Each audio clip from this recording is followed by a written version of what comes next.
আসসালামু আলাইকুম আরহামতুল্লাহি ওবারাকাতু।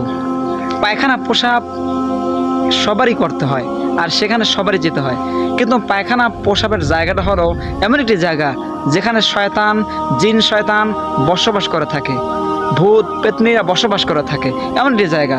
আল্লাহ রাসূল সাল্লাল্লাহু আলাইহি সাল্লাম বলেন, তোমরা যদি এই জায়গাগুলোতে দোয়া পরে প্রবেশ করো তাহলে তোমরা জিন শয়তান থেকে, ভূত পেতনি থেকে, তাদের আসর থেকে তোমরা কী করবা?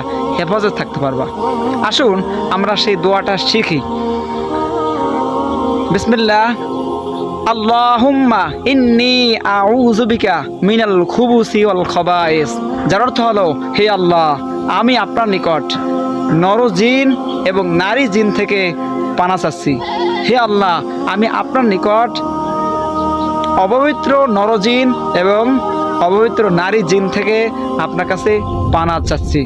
অতএব এই